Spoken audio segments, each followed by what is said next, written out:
नंद बाबा के बड़े भैया थे, उनका नाम था उपनंद। उन्होंने एक सभा बुलाई। नंद बाबा ने कहा, देखो मथुरा से गोकुल पास पड़ता है और कंस किसी न किसी को भेज देता है, तृणावर्त को भेजता है, सकटासुर को भेजता है, पूतना को भेजता है, इसलिए अब हमें कहीं और जाना चाहिए। तो कहाँ जाएं? तो नंद बाबा के बड़े भैया थे उपनंद, उन्होंने कहा एक जगह है। कौन सी जगह?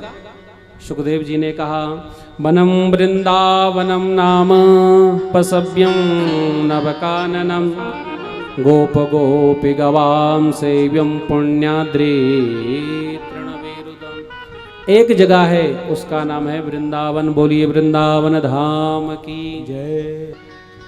अब जरा विचार करो, वृंदावन की महिमा क्यों है? भगवान गोकुल में भी रहते हैं, द्वारिका में भी रहते हैं, वैकुंठ में भी रहते हैं। भगवान गोकुल में है, वैकुंठ में है, गोलोक धाम में है, लेकिन वहां पर अगर कुछ कार्य पड़ता है ना, उसी समय गरुड़ जी हैं, द्वारपाल हैं, कुछ ना कुछ कार्य वो अपने आप करते हैं।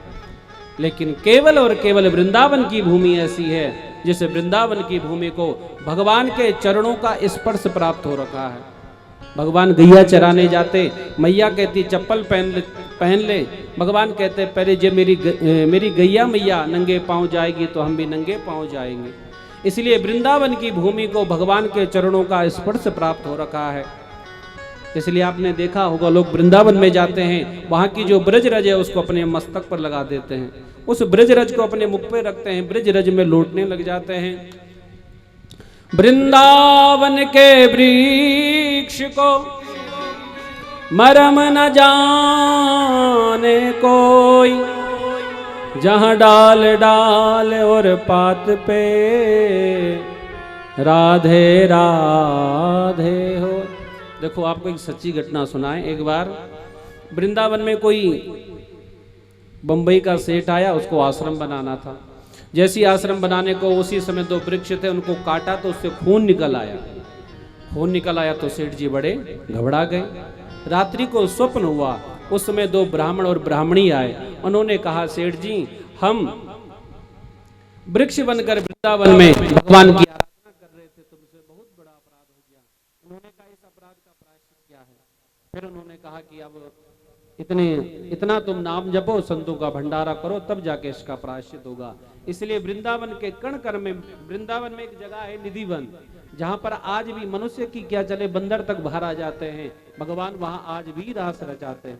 वृंदावन में एक जगह है सेवा कुंज, जहां पर पुजारी शाम के समय लड्डू, दांतों एक पानी का गिलास रख देता है, और रात्रि के समय मंदिर बंद कर दिया, सुबह को जाता है तो लड्डू खाया हुआ, पानी पिया हुआ और दांतुन की हुई आज भी मिलती है।